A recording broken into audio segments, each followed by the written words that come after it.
Good morning, everybody. I think everybody's connected, can hear me. If you can't hear me, please let me know, because that would be not very good. Welcome to the first session of the CIfA Innovation Conference for this October 2022. Oh, somebody just in the waiting room. I'll let them come in.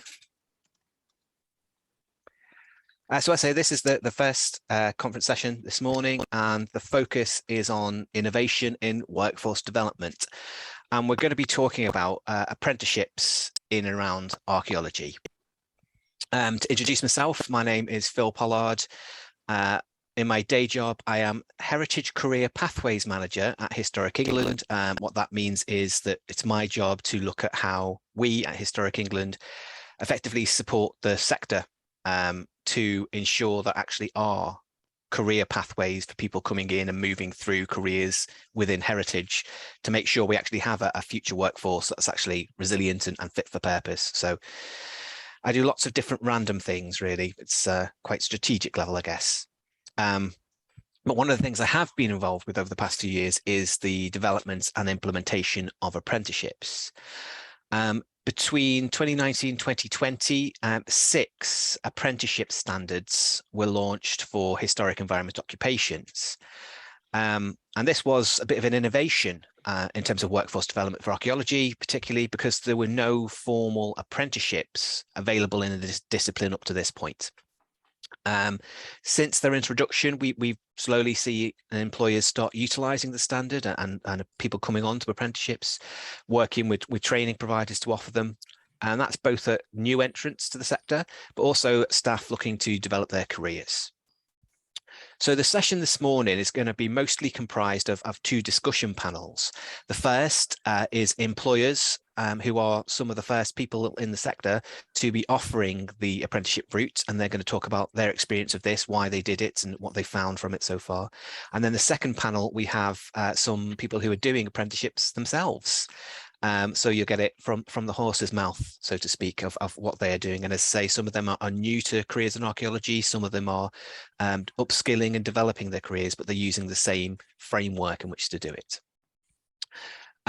So we'll have those 2 panels, and we'll have time for Q&A from the audience as well during that, so you can ask whatever questions you want within reason, obviously. But before we kind of kick off with the panels, what I'm going to do is try and give you a quick overview of how we got to this point, about what the apprenticeships are, so you're clear, and how they work in the historic environment. So I'm going to put on a very short little presentation, which I've somehow closed. So I'm just going to go and reopen it. We did 2. Where did you go swimming? Okay, so I'll do this, and then we'll start the panel, and we'll get all the panel members to introduce themselves as we do that. So bear with me while I get my screen share working. Screen share. 3, 2. So can everybody see this screen? If people say no, that would be helpful, because I can't see any of you. No no's, that means yes. Okay, so this is going to be a very brief run through. But what's worth mentioning first off is that we all know there are noted skills gaps, skill shortages across archaeology in the wider sector. Some stats on there. These are 2019 figures, but I doubt they changed that much. But all 1.1% of all jobs are vacant because of skills shortages, and 4% of workers don't possess all the skills required for their job. So there's a lot of skills shortages. I think that's useful kind of context. Field work still the most in-demand skill, which is quite interesting. And this clip is from the State of the Archaeological Market report from 2019. It probably could be updated, but it's still the same. So that's the context. I think what's also important to remember is that in archaeology in particular, we do actually have a strong background of work-based learning. Some of you might remember the Skills for the Future programme funded by the lottery. Historic England and CIfA have been involved in kind of supporting these kind of programmes for a long time. And a lot of people in the sector now have done these kind of work-based learning, paid traineeships, for want of a better word. Excuse me while I close my window, as somebody's decided to start drilling or something outside. Classic. And we know that that kind of thing works. This is just a graph showing destinations of trainees from those kind of programs. I think if you add it up, you pretty much see that all of people who've been on those programs we've run in the past are all in employment. Majority of them working in the commercial sector. But what I'm trying to demonstrate is this kind of model of work-based learning in the workplace does seem to work for us as a sector. So on to apprenticeships. The government announced educational reforms. It's always announcing educational reforms, but in 2015, they completely changed the way apprenticeships worked in the UK. And that's what led us to look at developing them. So let's quickly look at why an apprenticeship. Well, an apprenticeship is a nationally accredited qualification, effectively. It's a formal part of the education and skills landscape. As I say, it provides this qualification alongside experience. And in many cases, it provides automatic professional accreditation. What's really good is that the employer gets to train someone their way. So from that point of view, it looks quite promising. What's an apprenticeship? In simple terms, the idea hasn't changed much for hundreds of years. If you think of something like a blacksmith's apprentice, it's someone who learns on the job from a more experienced practitioner. These days, an apprenticeship is a job with training. So you're paid to do an apprenticeship. It's a real job. However, you're learning on the job as you go. So it can last anything from 12 months up to 4 years, depending on what you're doing. It's based on something called a standard, which is the knowledge, skills, and behaviors that you're supposed to become competent in. And the main difference with an apprenticeship from the work-based training placements we've done in the past is you've got to spend 20% of your time undertaking formal training called off-the-job training. That's usually delivered by like a college or a university or a training provider.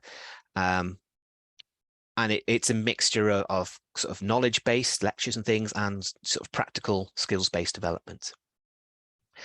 It's taught in different ways, that element. It can be 1 day a week, it can be block release, and we'll get some of that from our apprentices later. The great thing about apprenticeships, particularly these days, a lot of people just think, oh, apprenticeships, that's for kids leaving school. It's really not. Anyone can do an apprenticeship. There's no age limit. There's lots of different educational levels. They range from level 3, which is similar to an A-level type level, or level 7, which is equivalent to a master's level. So you can become a solicitor or a chartered accountant by doing an apprenticeship these days. So, you know, why not a zooarchaeologist or a heritage manager? There's 2 things essential to an apprenticeship. First of all, you need an employer to offer the apprenticeship role.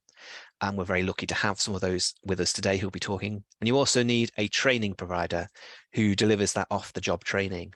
And this is my point in the day to do a shout out for these innovation sessions this afternoon, where you'll also be able to hear from Martin Lowcock from University of Wales, Trinity St David, still known to many people as Lampeter, who deliver the off-the-job training for the level 7 archaeological specialist apprenticeship. And he'll be talking about that this afternoon. So if you haven't already signed up to that session, I encourage you to do so. This is very quickly just the role of the training provider. They deliver that taught element, provide that ongoing support, look at effectively the administration, but also the kind of wraparound care that comes alongside an apprenticeship, as well as delivering that teaching. So it's not just the teaching. I mentioned standards. It's important for me to just quickly show you what these are. This is what all apprenticeships are based around. So the standard outlines the knowledge, skills, and behaviours that someone should become competent through undertaking your apprenticeship. And they're aligned to kind of occupations, so specific types of jobs. They list the kind of duties someone in that occupation would be doing. So this is the Historic Environment Advice Assistant standard. This is just a clip out of that, and it has a duty specifically related to researching and compiling information, using desk-based or site-based investigations. And then it has at the far side KSBs and a number of KSBs, and they're the knowledge, the skills and behaviors. So what they look like is this. So knowledge ones here, you need to understand knowledge of stakeholder communication, methods and strategies, how to maintain honest and constructive relationships. A skill would be able to write reports, specifications and briefs. And a behavior from that duty would be to, work effectively and individually as part of a team. So all of these duties here are linked against a number of KSBs. And at the end of the apprenticeship, an apprentice is assessed against those KSBs by an endpoint assessor. Ta-da. This is a bit of a change as well from previous things. If people had experience of apprenticeships in the past, a lot of assessment was done gradually as people went along the apprenticeship. In the current reform, it's all done at the end of the apprenticeship. So, for example, if you have a sort of 2-year apprenticeship, you spend 2 years doing all your learning, and then you spend about 3 months doing an endpoint assessment.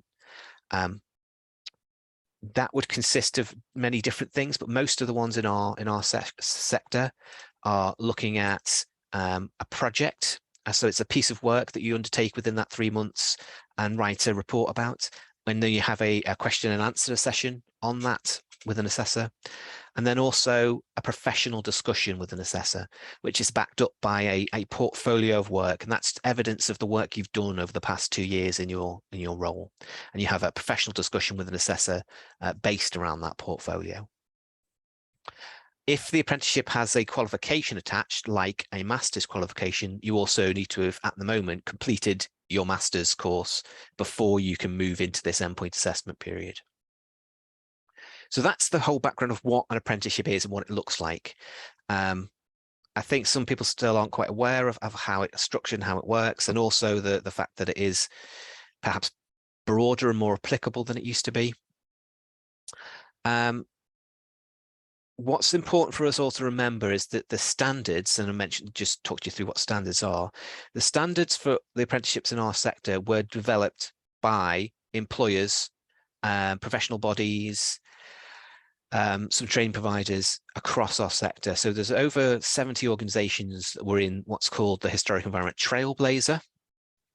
This is the group that developed these standards that apprenticeships then work to. We work with the Institute for Apprenticeships and Technical Education. They're the people who decide whether a standard is good enough to then be used.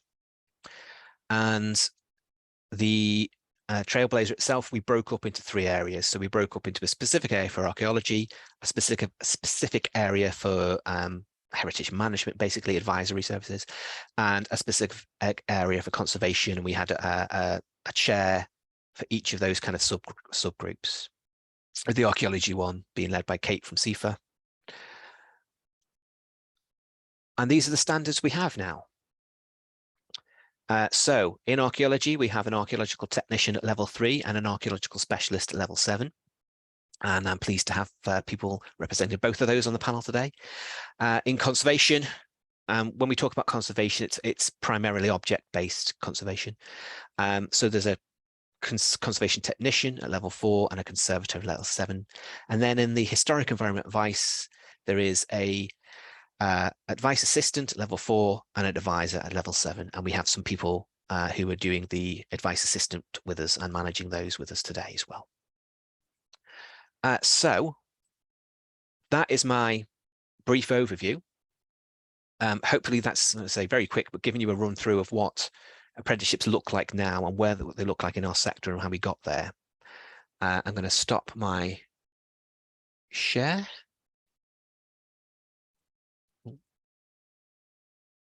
Yep, that's worked.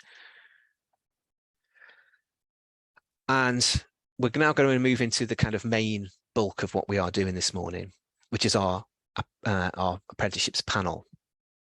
So first up, I would like to invite all my employers, line managers to come and introduce themselves. And what I'll do is I will say your name so that we can go round and know when everyone's not speaking over each other. So the first thing I would like to ask my employer panel is, what's your name and where do you come from, as Cilla Black used to say. So can you introduce yourself, who you are, where you work, and also your apprentice, what apprenticeship standards they're doing. So I'm going to start with Angela, because she's first on my screen. Angela, over to you. So I'm Angela Batt. I'm the HR Director at Wessex Archaeology. And we currently have employed 3 apprentices on the level 3 archaeological technician. Thank you. James. Good morning, everyone. James Brown, work for the National Trust as an archaeologist, and we currently have 2 level 4 historic environment advice assistant apprentices, and one works with myself, and Alicia works with one of my colleagues in a different region of the National Trust, but we'll talk about regions and all that stuff later on. So that's us. Thank you. And last but not least, Kathy. Hi, morning. I'm Kathy Pilkinton. I work for Albion Archaeology, and we have one level 3 archaeological apprentice technician, Chris, who'll be speaking later in the apprentices panel. Excellent, thank you. I've never done a virtual panel, so it's going to be a bit weird, but I'm going to try and hopefully it works out quite well. So thank you all for joining us, our employer panelists. I'm going to go through some kind of key questions, and as I say, we'll have time for questions from the audience later, but to kind of get us going and get us started. The first question is, why did you decide to take on an apprentice? And so sub question to that, I suppose, is why this option and not another route? So to kick us off, I'm going to direct that one to Angela. So we had experience of apprenticeships before, not in the archaeological sector. So we were kind of aware of what they were going to impact on us as an organisation. And we were also running apprenticeships within our own organisation for non-archaeological things. So again, it was about understanding and being able to plan for any sort of changes or impacts. But realistically, it came at it was a time and opportunity thing, really. It played an enormous part for us, it becoming available. One of those things is we had at Wessex decided to make the decision to make all our fieldwork staff core members of staff. So that made that issue of contract length, which really is one of those kind of very controversial areas in commercial archaeology, more equal. We had a very full order book. We had the opportunity, we were able to sustain the amount of people that we wanted to bring on. We also had the right people in an L&D team and within our fieldwork teams to make sure that we could accommodate new learners, potentially very new learners into archaeology, but also perhaps people who hadn't had much experience working in sort of academic worlds. And we were able to provide support there for our line management as well. But one of the crucial things is that we had an incredibly collaborative relationship with Cirencester College, who were our training providers. And they were able to, their approach to online learning meant that there was really reduced amount of disruption to our operational deployment to almost nothing. So, you know, the 4 days working, the 1 day learning really worked for us because they were incredibly accommodating. And they've continued to be so since we started this from February this year. So why this option, not another route? Well, actually, we are continuing with our other route. So we still do recruit via those sort of traditional areas. We still use universities to supplement our employment. We're also able to employ people outside of the UK. We have a visa sponsorship thing. So we actually considered this as adding to that diversity of where we were able to recruit people from. So, you know, we're still looking at extending those opportunities. So perhaps one of the challenges we have in the future is to look beyond the level 3 technician in the fieldwork team, but to look within our specialist teams as well. So that's what we will be doing this year. But this gave us that grounding into sort of those first understanding what it was, what the potential disruptions were going to be, but the potential challenges, but also the rewards that we've gotten out of it as well. Just realised I was on mute. That's so interesting. Thank you. James and Kathy, do those kind of similar things for yourselves, or is there anything particularly different? Or I'd say yeah, very similar. We also hoped, because we haven't taken on any graduates for quite a while, not as a deliberate thing. I guess it depends when you're, looking to employ, and we do have permanent contracts, and we have for a long time because we're part of Central Bedfordshire Council. So employment for us has been less fluid than for like a bigger company that can take people on for shorter terms. But that's why the apprenticeship has worked well for us, because the council also take on apprentices. So not just within Albion, but within sort of the wider organisation, there's been some support for our apprentice. But also we kind of hoped it would broaden our training as well, like allow our staff to become involved in the training, and then create opportunities for our existing staff to look at further training, if that makes sense. Yeah. James. Yeah, I think for us, so the National Trust has a kind of history of really kind of making use of gardens and ranger apprentices. It's something they've done kind of a lot over the past. So being involved in that kind of helping draw up and inputting into what a heritage apprentice would look like. We're very keen to actually kind of commit to it as well. And I say, very similar to Angela, that kind of the opportunity came up. We had kind of gone through quite a lot of restructuring, looking at how our staff works and stuff like that. So it was almost a kind of opportunity to kind of look at a lot of ways of working and try a bit of a positive kind of move forward kind of thing. And also within a kind of a staff, a kind of not many job opportunities coming up in this area within the National Trust. So to take on that kind of apprentice side allowed us to kind of actually start looking at how we might do that in future. And also, yeah, just engage with the process really. So yeah, that was our rationale behind it. Okay, a quick thing that's just popped into my head. All of you have said the organisations had some experience with apprenticeships beforehand, and this is off on the spot. But do you think if that wasn't the case, you might not have jumped in when you did? I suppose you can't really answer that, but hypothetically. I think from our point of view is that we would have still continued with this. The apprenticeships we were doing were so not connected to the heritage profession. They were in an IT team, an opportunity to take on somebody at a sort of 18 school leaver into our IT team. The way that we had sort of strategically looked at developing our own people internally, which wasn't really, as an organisation, we have quite a lot of L&D within our own, within the heritage and the archaeological skills, but we were looking at the sort of the struggle we have with our management and organisational skills. So that's where we applied that apprenticeships. But I don't think that was that influenced why we're going to do this. It was just it just showed us that we could do it, and that learning element. I think that's the biggest fear of a commercial organisation, when you rely on your, for want of a better word, your 5-day deployment for your archaeologists to be the key thing. Is that basically showed us that we could do this with a minimum amount of disruption. And we've started it with, we had 4, unfortunately we were down to 3, and that person didn't leave because they didn't like it, they left for other reasons. We were able to sort of put them through. We're a big enough organisation to be able to manage it. I think the challenges are for smaller organisations where there is a greater impact. We were fortunate, and rather like James and the National Trust, we are fortunately a big organisation that we can manage it across. So I think we would have continued even if we hadn't been doing it. It was just the perfect opportunity for us. It just came at exactly the right time. Okay.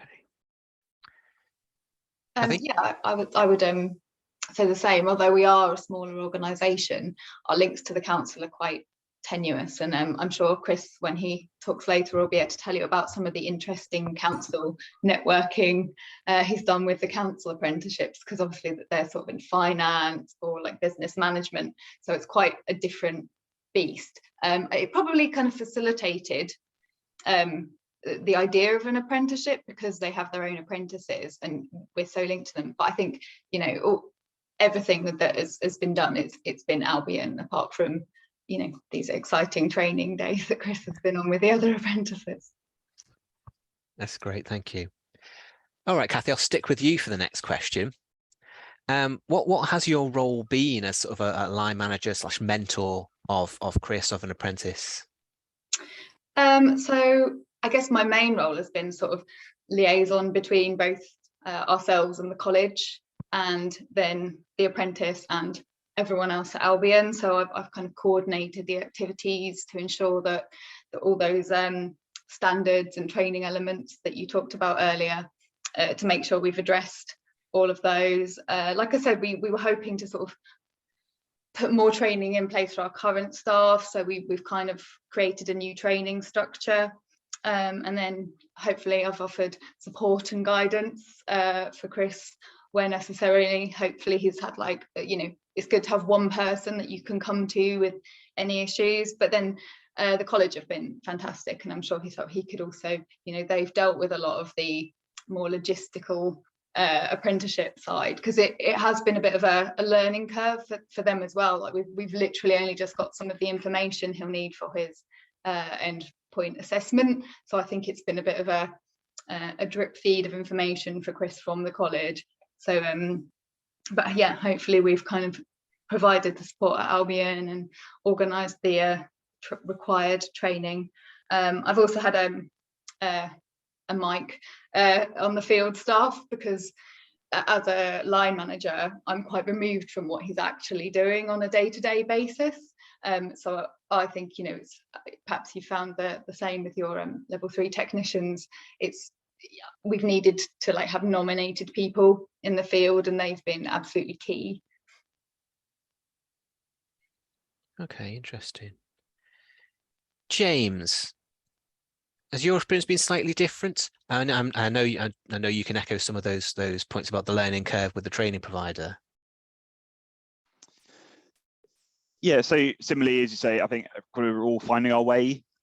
Initially, I started as a mentor to Harry, because Harry was embedded with a specific project within the National Trust, but that kind of very quickly morphed into myself becoming the line manager and taking on a bit more responsibility. Some of that was because looking at being able to bring in those wider networking opportunities to meet some of those KSBs where they might not be delivered within that specific project. So yeah, it's kind of been, I'd say, a learning process for all of us. But again, kind of echoing Kathy's words there, there's that kind of bit where you're trying to give that kind of knowledge across to support their kind of learning development, but also there is that kind of the side that comes along that, offering that support for the matters and challenges beyond kind of the archaeology or the heritage side. So how to deal with the various, you know, I think we made a reference earlier about the kind of size of some of our organizations. Unfortunately, that does mean then you get additional paperwork and forms and processes that I'm sure if we all wanted to kind of start from the beginning, we wouldn't kind of have there, but they are. So how do you navigate through those processes? And I think that's just as important. And for myself, I've only been in the trust for a couple of years, so actually it's been incredibly helpful to kind of almost guide myself through some of that as well. So I do feel sorry sometimes, slightly sorry for Harry that I've had to kind of learn at the same time, but then we've kind of done that together. And also it's made me kind of look at, kind of revisit sometimes how I just do that business as usual. And so actually, is this the best way to do it? So yeah, it's kind of, it's been an enjoyable journey, but definitely some lessons learned. And hopefully, I say, well, you know, Harry's still here and smiling, and when he talks later on, it'll be a positive experience. So, but yeah, no, it's been, I think there's one of your questions about kind of, you know, less or more work than originally thought. I think that it's more work than initially I thought, but again, now's that kind of move from stepping in to take on a bit more of that, realizing we needed to do that, and actually that's been a real positive experience for both of us, I hope. I suppose that's a question for all of you. Has it been less or more work than you thought it might have been, having an apprentice or apprentices?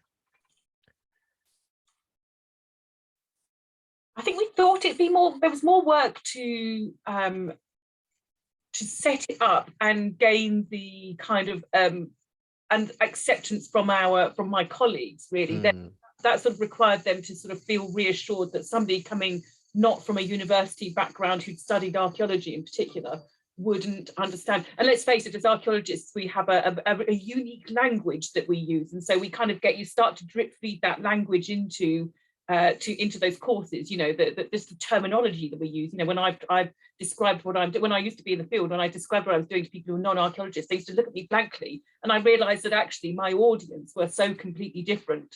So there was a great deal of sort of trying to reassure that. So the initial setup, but actually it's become less work for us, because what we realise is that we know what we're doing, and as an organisation we've been going for an awful long time, and we know how to get archaeologists to be able to work in the field. So its initial setup, it felt like a lot of work, you know, that, I mean, unlike James and Kathy, I don't directly line manage our apprentices. In fact, I sort of line manage the L&D team who line manages them.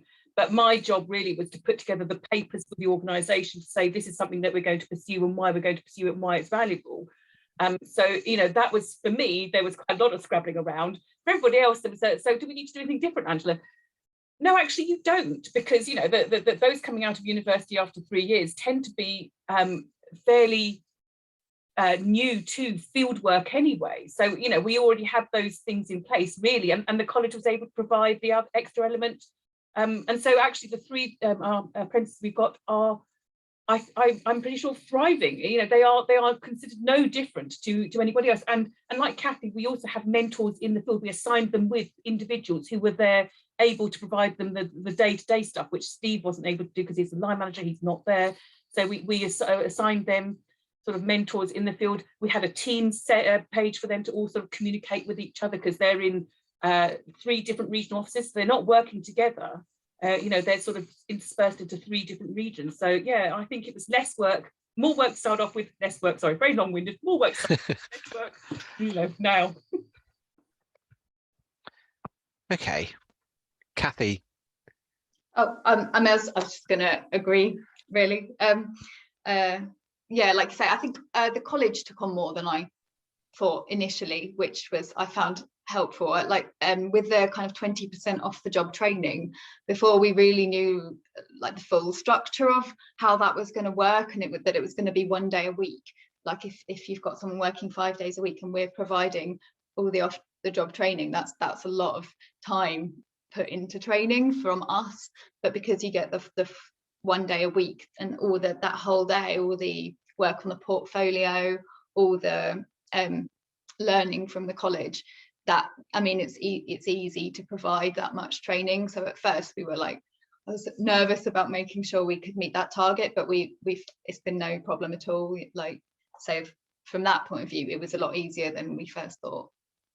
Okay, so what you're both telling me there is that what's really important is having a training provider that kind of really understands and works with you to understand what you need. I think that's something to maybe come back on a bit later. I'm interested in the challenges, either organisationally or personally, and we've you know, there's a bit from Angela there about the key challenge of getting it over. But I suppose particularly, as I say, personally, it's quite an interesting one as a manager or organisationally, with taking on an apprentice. With what's different, what's been the challenge, James? So kind of should probably deal with the personal ones first, kind of things. I could probably talk for quite a while on the organisational ones, but on the personal one, I think I made a reference in that last kind of conversation. It's kind of almost taking a bit of time to think about how and why we do some of the bits that we do in our kind of everyday job, and especially where the role I'm doing is that kind of historic environment advice to, I'm, you know, trying to plan a day is very difficult. It's a beck and call of when a phone call comes in requesting kind of advice on woodland management, or property wants to look at mitigation works for putting some sewage works in our car park. So whereas I kind of work kind of quite independently and don't, you know, we were talking big organisation, don't have that lots of support, being able to kind of think, actually, is this the best way to do it? And actually, how do I bring Harry into some of these processes for him to learn? That's been the thing of it, is actually, and also that bit of like, something comes in and a request might come in and it's like, well, I can deal with this really quickly, just get it out of the way, clear the decks. But actually, is this a really good opportunity for Harry to take on as a project? And how will I guide him through doing that, and also making sure he's got access to the support he needs to do that? So that kind of, that personal one is just, I suppose, more of a reflection on looking at how I do my work, and if there's actually better improvements on how I manage my time. I think that's probably a classic one for all of us, again, is looking about how we manage ourselves. We're then also looking at how we then might support our apprentices. In terms of organisational, our biggest challenge has been kind of identifying how our apprentices will best fit inside the way that the National Trust ways of working. And with Alicia and Harry, we've actually got 2 different approaches, or the starters 2 different approaches, where Alicia was kind of embedded within our consultancy. So I won't try and give you all the breakdown of how National Trust works, but as archaeologists, we actually sit in a consultancy within a region. So we are slightly at the beck and call of our properties, and they have the budgets. So it's a lot of kind of reacting to where that kind of demand is. So and myself, I work across 3 counties. So if we talk about apprentices at level 3 and 4, potentially access to transport, all that side of actually where will they be based, and how do they kind of get to different jobs, and all that kind of virtual working. So Alicia was kind of embedded with the consultancy, and Harry, we had a National Lottery Heritage Funded project, which we thought of actually we'll place him within the project because it gives him a bit more of a kind of grounding, a location, and then any work that doesn't, as I made a reference to earlier, any opportunities that kind of are outside of that project where we can actually help meet those KSBs, will then identify those to him. So that, I think, would have been a really strong kind of potential way of setting it up, but we then had various challenges with the project, a lot of changes of staff. We then kind of, rather than actually recruiting, because it was post kind of our internal reset and COVID and stuff like that, we actually then kind of partnered with a commercial unit to deliver some of that archaeological activity plan. So we ended up with quite a lot of characters, quite a lot of kind of movement, and also because the way that people have changed working ways, it wasn't really a kind of nice office job. We've all gone really now to, especially in the National Trust, a lot of kind of virtual conferences and meetings. But if you're an apprentice, you know, it's hard enough for staff coming into that kind of environment and just trying to make connections and kind of relationships, doing everything virtually. So for an apprentice, that's probably going to be even harder work kind of thing. So yeah, there's a few bits that you know, we'll put our hands up and say that if we went back and started again would be a lot clearer, but again, that's the lessons learned side. So yeah, I think it's definitely that way of this is obviously primarily around the historic environment advice side of actually trying to have a location base from and being quite strict to that. I think that's it where we've struggled, because we are pulled left, right and centre, and staffing wise we don't always have that support, even though we are a bigger organisation than we would have liked. But that's something that we are addressing as part of this experience and for how we might move forwards.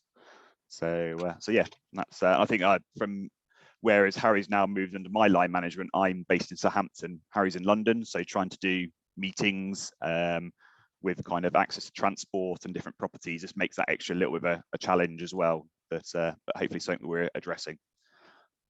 Thank you. Two things I picked up on that, which I'll ask our other 2 panelists actually, and if there's anything else, please join in. But James mentioned issues with transport, and also with a move towards more kind of remote working and virtual working. And I wonder if either of you, Angela or Kathy, have experienced any challenges with that. Also thinking about training providers and how that works with them being doing the training either 1 day a week or block release in James's case. Does the location of the training provider have any challenges for either of you? I think when we initially looked into this, absolutely, that was one of our biggest worries, the fact that for archaeology technicians, there were only 2 training providers, both whom were based in the southwest, which was great for our offices in Salisbury and Bristol, but less useful for Sheffield and Kent. So we were really worried about that. But actually, I have to say that one of the benefits of 2 years of COVID was that they went online. And that actually meant that we could go online as well. And so there was a great deal less disruption from a deployment point of view. Now, from the apprentices themselves, I'm not sure. So I'm really interested to find out how they found it. Those are the ones who work, you know, out in the field on remote locations. But for us, because we already were setting up to work remotely, we were doing it. We were already working out that way. We were running Teams meetings, you know, from sites. Those were able to do that, and of course, you know, when we're working away, so our archaeologists tend to be working out on site. They're working, and a lot of them, you know, they have worked away as well, which was, I think, probably different to what they assumed it was going to be. And so, you know, and you know, if they were in the accommodation for the Friday, they would get picked up on the way back. You know, our training provider, Cirencester, were incredibly flexible about how they will be able to provide the training. So actually the benefits that came from that remote learning really did add to our ability to accommodate this with much less disruption, I think, than we originally thought it might be. Okay. Kathy, anything to add on that? Yeah, I guess because we're a smaller organisation, we don't have the regional offices. Our transport issues, we do transport people out of Bedford every day to the various sites. So for someone living in Bedford, it wouldn't be an issue, I think. But so we actually took on 2 apprentices initially, and Chris, he stayed with us, doesn't live in Bedford, but he does drive himself. And I think something to bear in mind for the future is because the level 3 technician, you can take on people from as young as 16, but actually if you're using public transport, you know, we start very early. If you're not living in Bedford, I think it would be difficult for a younger person that didn't have their own means of transport to carry out their apprenticeship with us. In terms of the training provider, I think it was always going to be online, and I think it worked really well. Like I said, you have to speak to Chris and see his experience of it, but you know, working online meant he was working with other apprentices from all over the place. Although I think there were only, I think I have to check with Chris again, I think there were maybe 3 of them when he started, so it was quite small lectures. But yeah, I should say, when I say it was easier than I imagined, actually Chris is he's a little older, he's been in a workplace before, you know, he knows the score. He was actually a teacher previously, so he's kind of better with like all the KS, you know, the standard points and filling in that kind of thing than I am. You know, he knows the boxes to tick and how to do all that. So the fact that he's been so autonomous has been amazing. It's, you know, you couldn't ask for a better entry into the world of line managing an apprentice.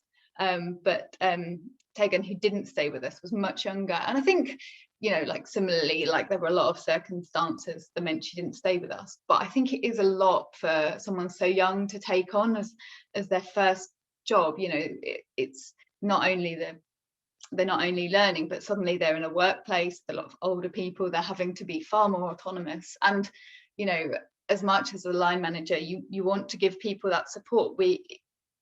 I'm not a teacher, you know, I haven't trained as a teacher, so I think for younger people it could be quite a lot. I think there could potentially be a lot more work involved than I have had to do with Chris if you need to support younger people, because coming from a school environment, that is quite a lot of support, and having the training provider remote, whilst you know they're contactable at any time, it's such a different environment from being in a school, like doing GCSEs and having contact time with your teachers all the time, to sort of being ferried out to sites in the middle of nowhere every day, early starts, long days. So I think it could be quite a lot, and we'll have to ask Chris how he found it later. But yeah, I think, you know, because it's such a broad spectrum potentially of people we're taking on, you know, there will be more challenges if we take on more apprentices, I'm sure, which hopefully we will.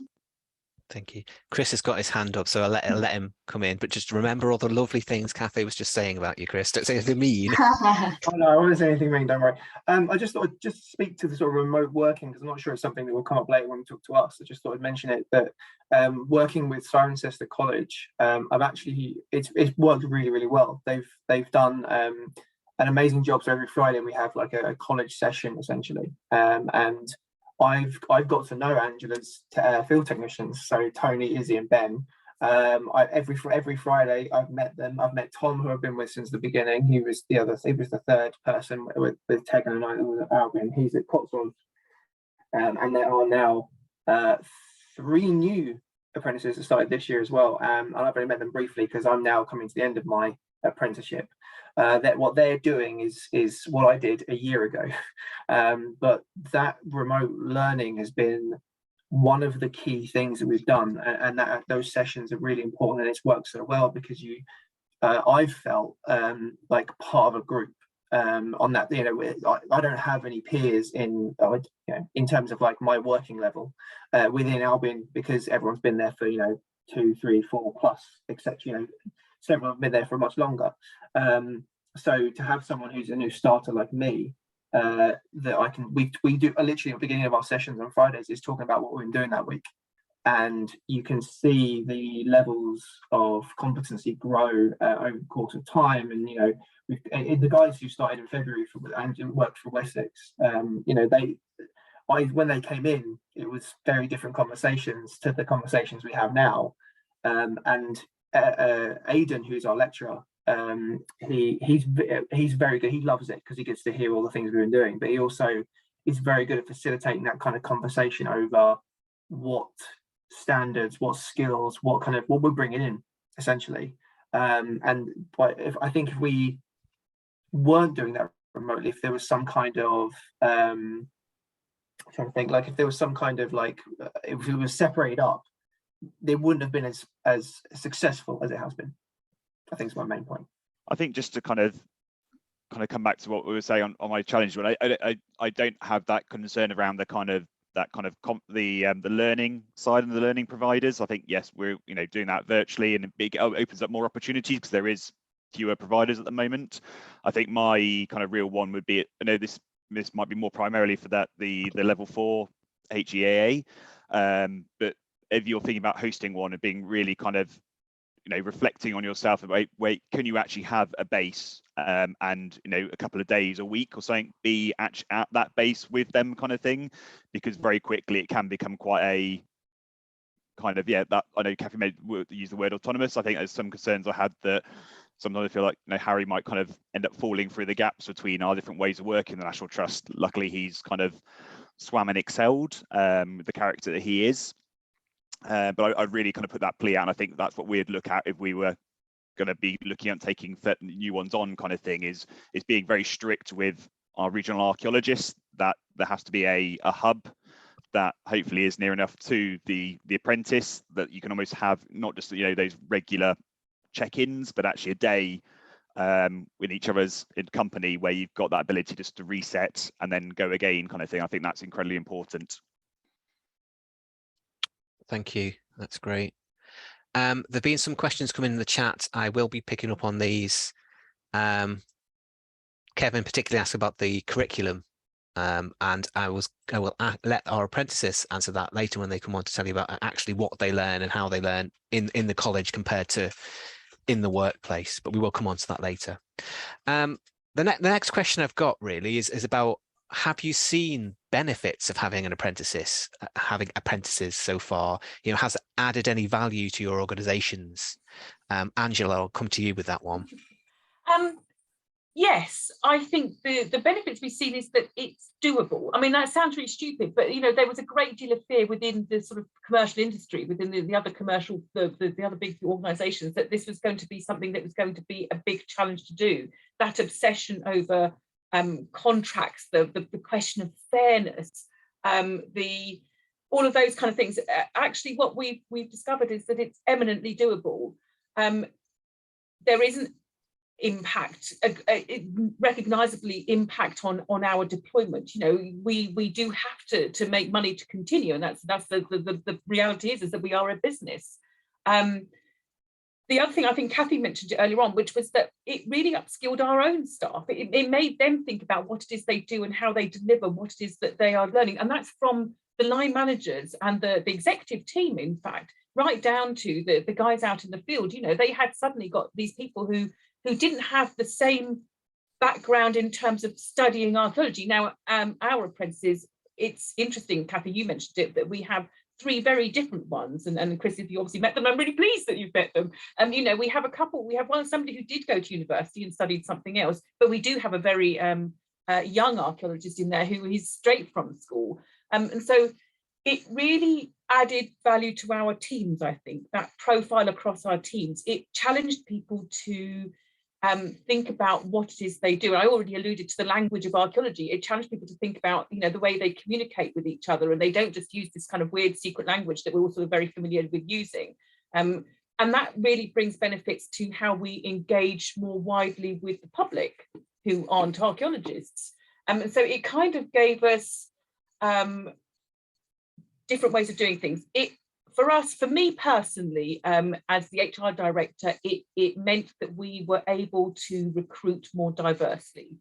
And, you know, perhaps to talk about some of the challenges that go back to that challenge question, the challenge for me now is to make that diversity even greater, to sort of try and find people who don't come from backgrounds that, you know, I've read the language research, you know, there is very little diversity within archaeology and within commercial archaeology. So it is about sort of challenging, you know, the challenges for us is to open it up to more people.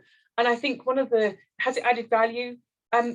Yes, because it's made us realise that there are people out there who are interested in being archaeology. So it's made us as an industry much more kind of sustainable and relevant, that people who don't go to universities are actually interested in what we do. And they're really passionate about it and they really want to get in. They just haven't had the opportunity that many of us did have. So I think that those benefits cannot be overstated. Wonderful. Others, do you agree with that? I assume the answer is yes. I say yes. I don't think there's much to add to that. That's a really good answer, and I think that kind of picks up a whole that side of diversity, opening up more avenues. So yeah, nothing else to add. That's great. Yeah, I totally agree. I guess again from a personal point of view, because I'm quite a new manager as well.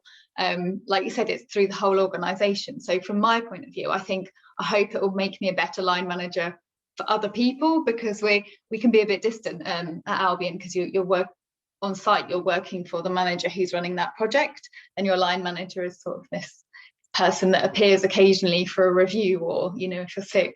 So you know, but I hope like actually it is good to have that person you can go to for the field stuff that isn't necessarily on your site, or, you know, directly, but they're just a continuous person that you can come to. And I think we haven't necessarily done that very well in the past, and I hope we'll do it better. Like, it's made us think about how we can support people better, like not just apprentices but everyone. Great, thank you.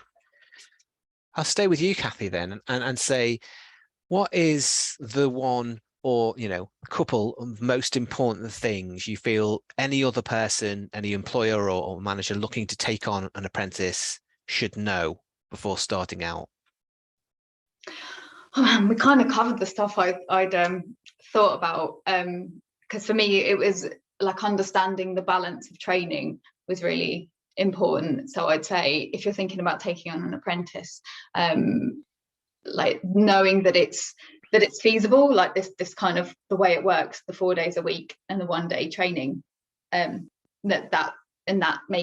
made it feasible for us, and it's hopefully made it like into a nice structure for the apprentice. So yeah, if you're kind of thinking about it, look into the structure of it and how it works for you, because like I say, we were quite as we were going into it, we weren't sure exactly how it was being provided. And then I would say the team on site has been key. You know, having that structure, not just for the management, but yes, I had an excellent field team member, and not necessarily a supervisor, because they're very busy, you know, on site. It literally just a member of the field team who's been really excellent and was really keen to get involved, and like he came into the office and did some of the kind of management training that I did as an apprentice line manager and mentor. So yeah, so that for me that would be like key. Find your member of field staff or members that will support your apprentice as well. James, what about you? What's your one top thing you think people should know? I'd say consider when you're recruiting the apprentice. So this is more specifically for the historic environment advice assistant. I think the archaeology technician, the kind of course providers a roll-on, roll-off process, so you can potentially join at any time, whereas the historic environment advice assistant was more kind of tied into that kind of October start. We kind of responded to that ask kind of quite last minute, and have learned a lot as we go along. But if you are looking at that one, just be thinking about when you're kind of putting the adverts out, and giving enough time to get that kind of that audience, especially when we were trying to recruit over summer holidays, it meant that potentially there is people missed out. So yeah, just kind of a thing to think about, that timing, and also taking that moment to really reflect, as our, you know, it's a great thing to do, but actually, are we going to be, you know, that commitment for the 2 years in terms of the level 4 one? So I just kind of, yeah, encourage people to do that, and, you know, actually have a really good look for those KSBs beforehand, you know, to make sure that you're happy you can do it. And it's not, what we found is that there's bits in there that as a National Trust we've struggled to do, but then again, we've got that amazing network of other people undertaking the apprenticeships that you can then share those opportunities with. So being able to kind of use those networks and bring in support is a real positive as well, because again, it opens up some stronger relationships above that apprenticeship level of then work going forward projects. So that would be my takeaway. Angela, anything different or additional? More additional, really, and it's kind of sort of add to a couple of things that both Kathy and James said, and that's with when you're recruiting, and that is to be honest when you're recruiting, that it's not an easy job to do, that it is going to be challenging, that you are going to be outside in the rain, you are going to be working long days, and you are going to be working away from home. So it's, you know, for us, I mean, but there are massive rewards in it. I wouldn't have done it for the amount of years I did do it if I didn't enjoy it. But, you know, those are, be realistic, be honest, but do push the fact that it is also incredibly stimulating. The teams, the people that you meet, you know, you can't sort of, you know, I'm still friends with people I met when I first started nearly 30 years ago, you know, and very good friends, even though we've chopped and changed our careers. So, you know, it's be honest, be realistic, but also tell people that it is good, it is fun, and, you know, that there are those things. So that's the only thing I would add, really. Great, thank you. Something that additional, I suppose, want to ask you all is, where would you recommend people go to for kind of advice or support if they are looking at this as employers? Would you say go to the training provider? Would you say go to existing employers? Who do you think is the best person for them to contact first? Don't say me. I'd jump in here and say I'd go to existing employers first, and actually, you know, we've done that because I've talked to Angela and Kathy.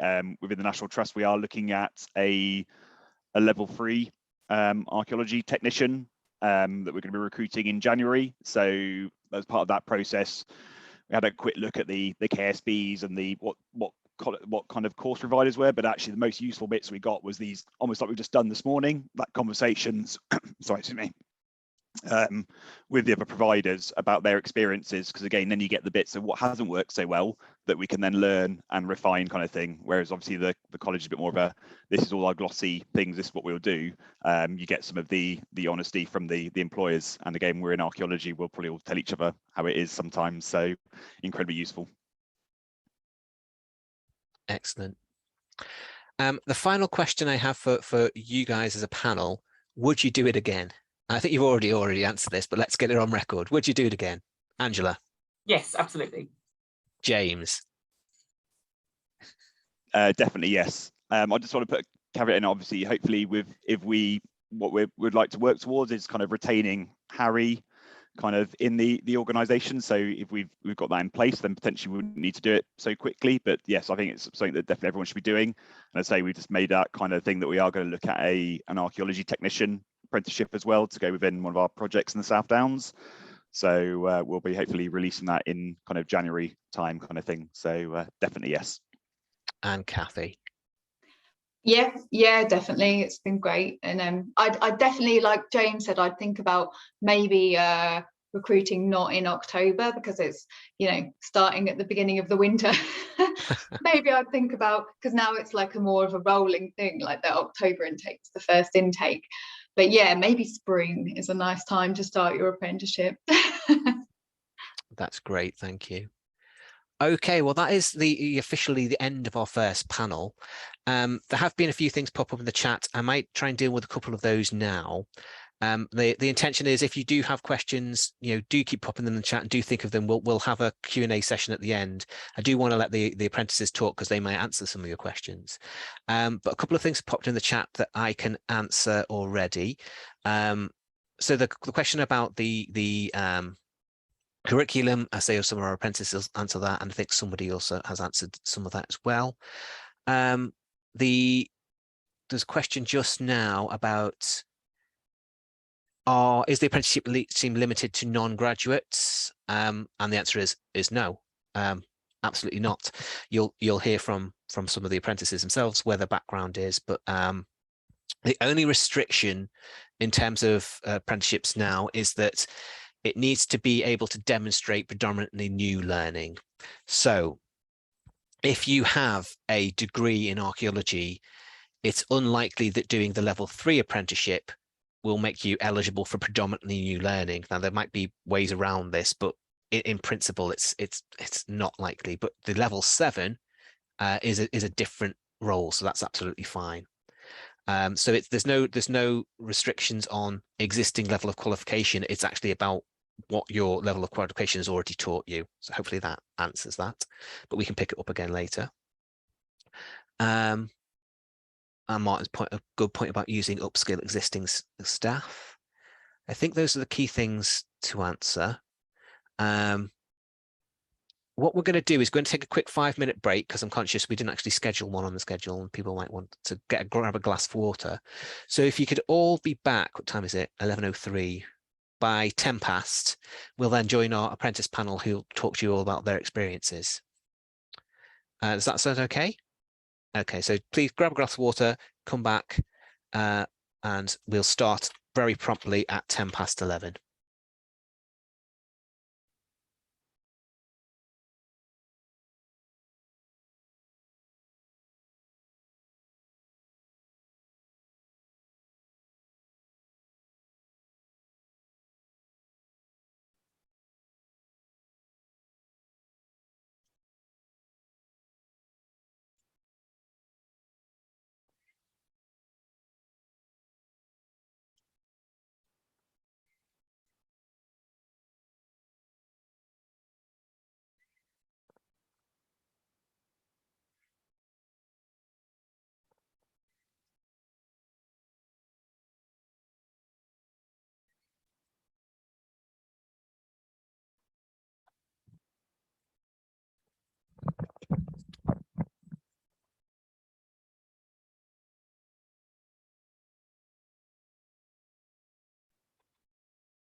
About 30 seconds. So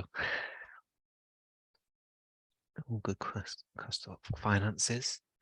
Yes, we can come back to that one.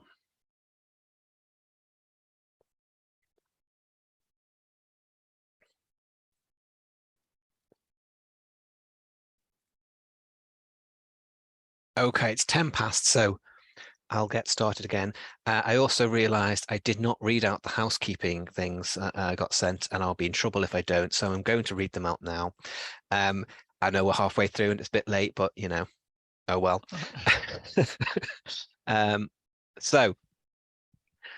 Obviously, you'll all be aware, and you should have been told when you booked on, this session is being recorded. All recordings will be available to delegates as soon as possible after the session. For those in the audience, please keep your microphones on mute, which you all have done. Thank you very much. Anyone is welcome to keep the camera on, but no need to. But obviously, it's nice to see faces, and obviously all our panel have our cameras on. We want today to be a positive experience for everyone. So we welcome discussion, debate, and hopefully we'll have a good discussion as well when we have our Q&A session. But please do show respect, courtesy, and consideration to everyone here. And I have a colleague from CIfA waiting in the wings. If someone is not being respectful and showing courtesy, they will boot them out like a bouncer. But I know everybody on this call will be lovely. I've popped the break in. We've just had that. And so now we're going to move on to our next panel discussion. So it's really great to have with us some people who are actually doing some of these apprentices. So the first thing I would like to do is get them all to introduce themselves. So in Cilla Black fashion again, and I'm saying that, and half the apprentices won't even know who Cilla Black is. So tell me if you know who Cilla Black is, first of all. What's your name, where you come from, what apprenticeship are you doing, and how far are you into it? And then we'll go from my screen. First on my screen is Harry. I am aware who they are. My name's Harry Farmer. Dead. Good morning. I am, yes, sadly. I am almost a year to the day almost, exactly a year into a 2-year historic environment advice assistant apprenticeship standard with the National Trust, and I am from East London. Thank you. Alicia. Hi, I'm Alicia. I'm from the West Midlands and I work for the National Trust doing the Historic Environment Advice Assistant Apprenticeship, and I'm just over a year into doing this. Thank you. Ben. Morning, everyone. So I'm Ben.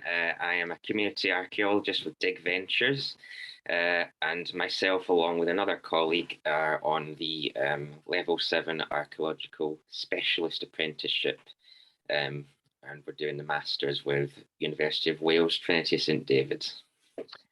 Thank you. And last but not least, Chris. Well, Chris, I'm the archaeological field technician apprentice for Albion Archaeology, and I'm in Central Bed. Great, thank you. And I know Philip Lucas, sorry. Chris, I'll start with you. What were you doing before you started your apprenticeship? So I am what's known in the group that I mentioned earlier as the old man of the apprenticeship, because a lot of them are much younger than I am, apart from until Tony came along from Wessex. Actually, he's now the oldest one, but since I've been there longer, I'm that. Before I was doing this, I was, as Kathy mentioned earlier, even longer ago, an English teacher, actually, a secondary school English teacher. I did that for about 5 years, and then I left that and worked in the Special Education Needs Department for Cambridge County Council until last year, where I decided that I wanted to do something completely different. I wanted to do something that was a new challenge, and I've always had an interest in history. I studied at A level, and at uni I was either English or history, and I chose English at the time. And kind of ironically, James mentioned the ranges of the apprenticeship, and I did actually look at doing that before this apprenticeship with Albion came up. It was just too far away for the ranger one, so I could have been doing that instead. But before that, and now I'm doing this. So what made you choose this option and not, for example, think, oh, I'll go back to university and study archaeology degree? Funnily enough, in part because I'm a mature student, I suppose. There was an element of first of all, I never thought I'd be able to get into archaeology, having never done history history at university or even archaeology at university. So it was a route into a profession that I've always been interested in, but kind of just, long time ago decided down a different route in my life. Almost felt like my life had gone off of that path a bit, and then this came up, and I thought this is an opportunity that I would regret not trying to go down.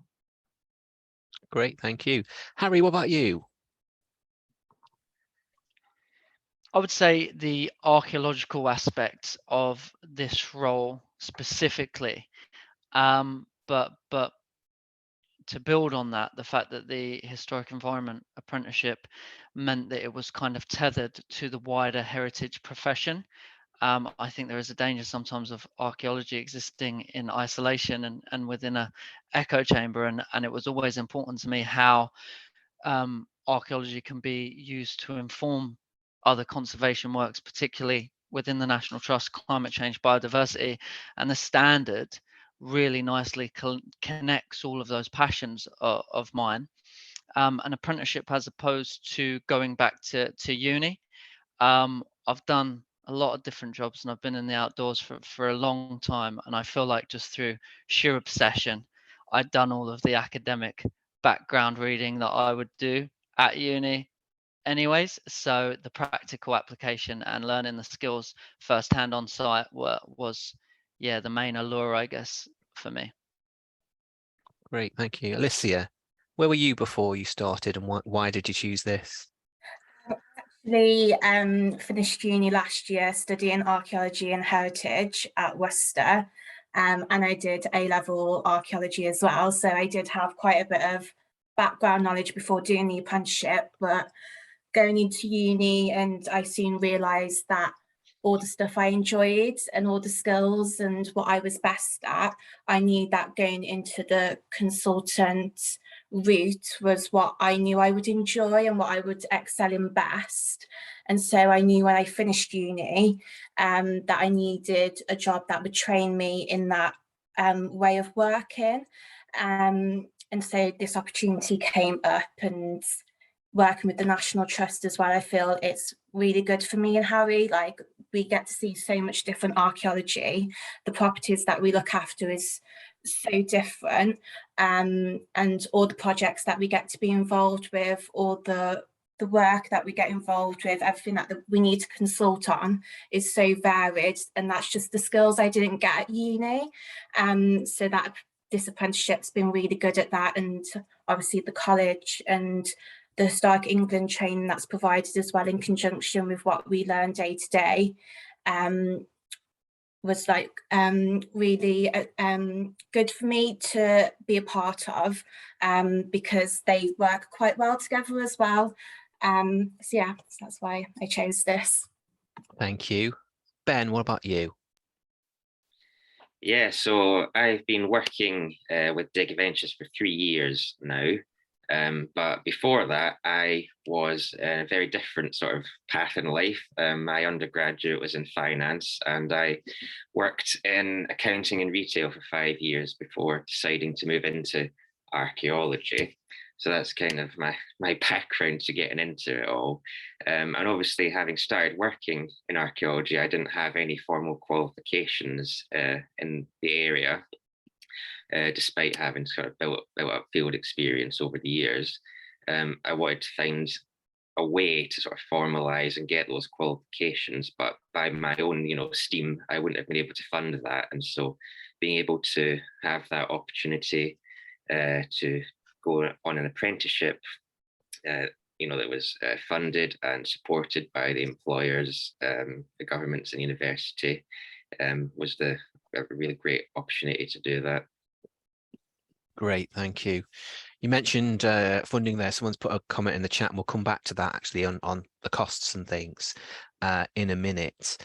What I think what would be useful for everybody to know is what's a typical week look like for one of you? What do you do? What's the mix between what you do, say, at college or university, and what you do on site?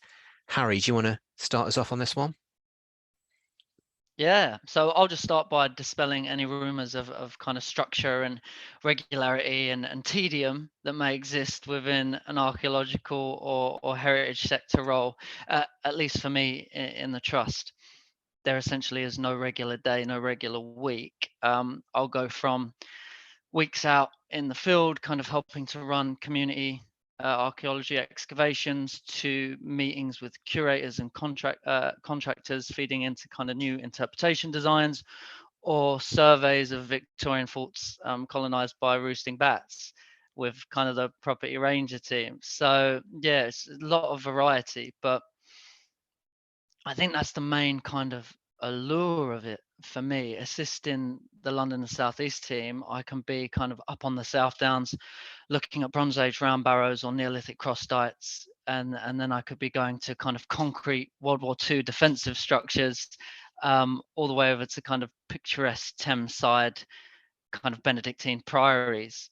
So yeah, that in and of itself is a challenge, but that's the exciting part for me, the fact that I don't have to spend time on one site building a slow knowledge, but rather have to be kind of proactive, head on a swivel, able to jump between talking to archaeologists and heritage groups, to family days at museums or public outreach with kind of children, and then take it inside to kind of stakeholders and internal contractors, and be able to have those heritage discussions about significance and whether it's conservation or enhancement, things like that. So yeah, I guess it is quite intimidating to be given that canvas, that broad canvas initially, but that's the thing that really kind of like lit a fire under me for this apprenticeship and attracted me to it. Thank you. Alicia, you and Harry are both at the National Trust, and you're both doing the same apprenticeship standard. Is your kind of week quite similar, and it's really mixed, or is yours kind of have more structure to it? No, I would agree with Harry and say that mine's different every week. I could be going on site visits to see where they want to plant trees. I could be writing heritage impact statements. I could be part of a community dig. I could be doing engagement, work with the visitors. It's very different week on week. But I think, like how you alluded to, that's what's so great about working in the trust. And we've going to have so much experience at the end of it by being involved in such a wide range of opportunities. You know, especially doing all the site visits that we do, the amount of properties that we look after, being able to go out on site and see them in person is really valuable. So yeah. Okay. Chris, what about you in terms of your apprenticeship is more of a fieldwork based role, isn't it? Yeah, my typical week is digging and more digging. No, it's so yeah, my typical week at the moment. So we've got 4 days on site usually, and there's a variety of sites. I could be there for just a week, or I could be there for a couple of months, depending on the size of the site and whether it's, for example, a trial trench job or open excavation, and you know the amount of features or whatever it is we're currently, whatever the WSI is kind of the objectives are of the dig, essentially.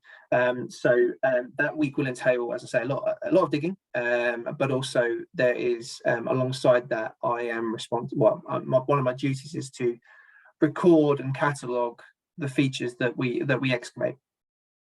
So whatever I've excavated, be there, we record the fill, the size, the shape, the feature itself, whether it's for example, a lot of ditches and pits, because I do a lot of rural, and any finds that might come out of them as well. And then obviously that gets passed on back to the office, back to the lab, and things like that.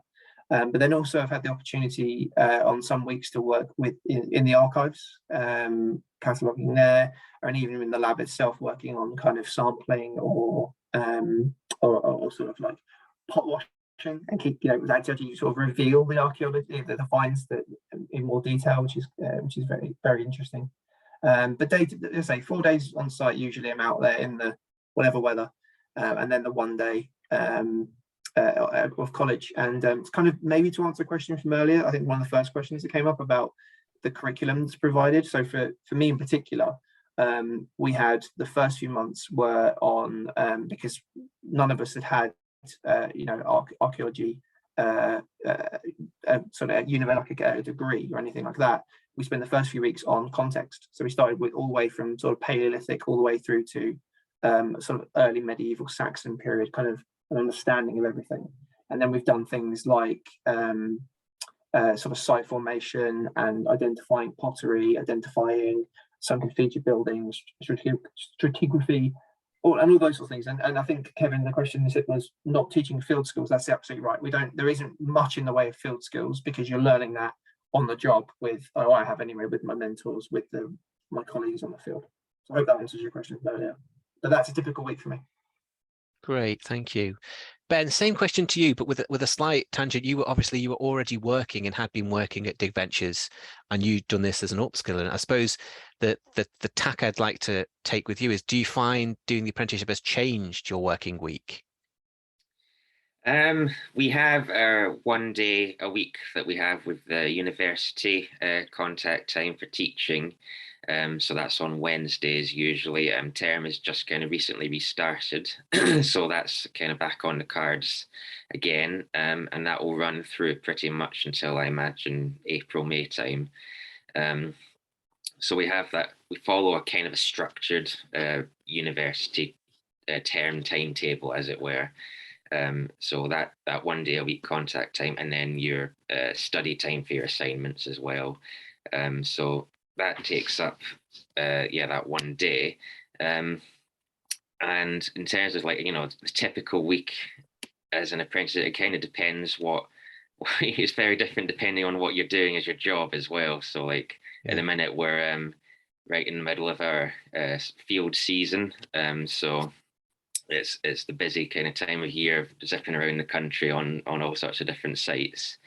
But then there's other times of the year where maybe I'm in the office. So maybe December to February is usually kind of a time when we're much more likely to be in the office, and you've got that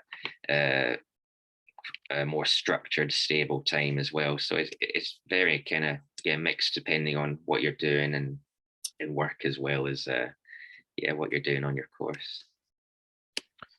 So to follow on from that then, how have you found managing kind of learning on the job with undertaking that talk course? You mentioned you've got sort of one set day a week. How have you found that mix? Has it been challenging? Have you found you're doing things outside of work time more than you thought you would be?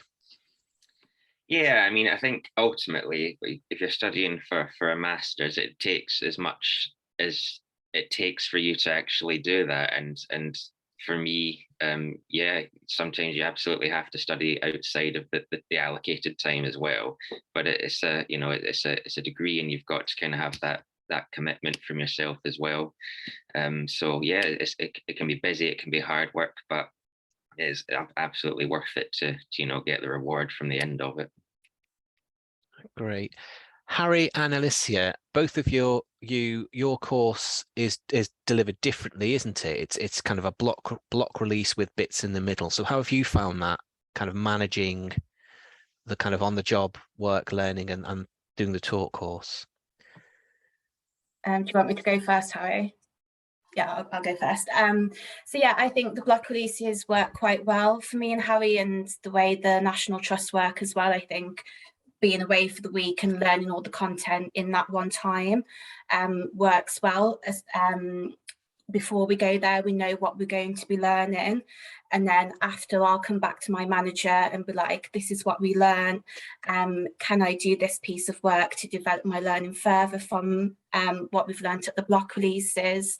We have additional sessions as well delivered online, which are really useful, and again build upon that knowledge that we've learned from the block releases. And I would say in terms like managing that with all the off the job training that we need to do, I typically stick to a Friday to do my hours for the off the job training, and that works well for me and my manager. And so yeah, I normally stick to that work every Friday. And that's just what works best for us, really. And it doesn't hinder my everyday role. And if something comes up, then I adjust a diary so I can get all my hours in. Harry, anything to add to that? Yeah, I'd echo everything that Alicia said, and add to it. I think we're really lucky in our course that we have two different providers. We have Historic England and Strode College, so we get kind of different angles on our block releases, and it's really nice to have those different teaching styles. One is at a college with kind of lecturers, and the other is real world working examples and case studies from various Historic England professionals, curated by Ellie Davis over there for us. So yeah, I kind of like, I think those two different approaches, whilst it means you don't get used to any particular structure, they complement each other really well and kind of give you the full aspect of what's going on in the industry currently, and what kind of practices are being deployed. Thank you.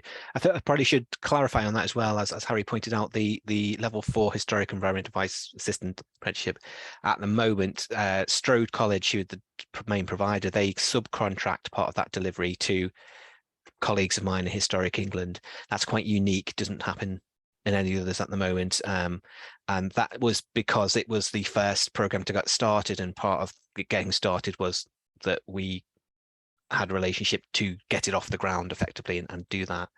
I don't necessarily see that relationship being replicated. I think the way things will move forward is that training providers will do delivery as training providers, not necessarily subcontract big chunks of it in. I don't think either of the other two have any subcontractors now. Chris, what about you? Yours is quite similar, isn't it, to Ben's, in that it's a 1 day a week, is that right? Yeah, so 1 day a week with Cirencester College, all fully remote, and as I said earlier, that it's we sort of cover completely different literally off the job training. Like I say, it's focusing on sort of key terms, keywords, historical context, that sort of thing.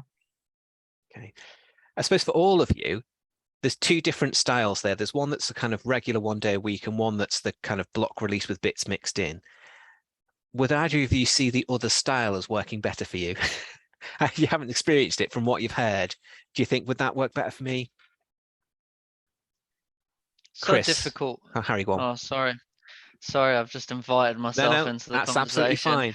I think it's really difficult to say, to be honest. Hearing it, I'm like, yeah, it would give a semblance of structure to a sometimes quite chaotic kind of role, because you're constantly having your head turned by things that you can get involved in, and would make you a better professional, but also they're just really interested in the stuff that you're passionate about, and you end up working overtime, and then you're trying to do the coursework on top of it.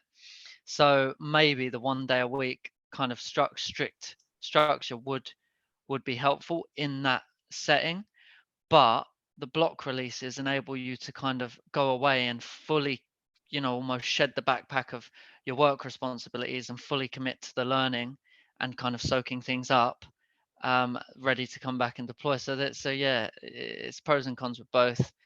I couldn't say which way I fall either way. Chris or Ben, would you think, do you like your one? Do you think another one might work better? I think for me personally, the way that I've got it structured works the best for me, because and a lot of that comes down to the way I work as well. But having that 1 day, first of all, is a rest from excavation, and sometimes the work week can be very tough on you physically. If based on whatever it might be excavating at the time, there's a lot of obviously physical labour involved in what I do every day other than those Fridays. So that having an extra day to rest is very good. But the other side is having that day where it's focusing on the learning and kind of the end of the week where I don't have to like lose out on other learning that I would do on site and have it focused on my days. But I think it's worked really well, that sort of 4 on 1 off kind of thing. Okay, Ben? Yeah, I definitely prefer doing 1 day a week rather than like a block time.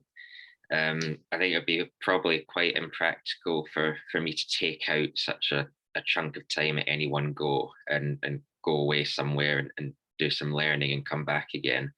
But also on a personal level, like that wouldn't work for me in terms of how I learn, like sort of a solid impact burst of learning, over 1 week, and having a lot of it kind of thrown at you at once is, it'd be too much for me to absorb in one go anyway. So having that sort of split out a bit more over 1 day a week for a bit longer, over the course of a few months would definitely help my learning style a lot better. I mean, sure, it's different for everyone, but for me, that's kind of how it works. But yeah, on a practical level as well, I think it would be very difficult to take out a week or however long from work and go away and to wherever it was and take that time out.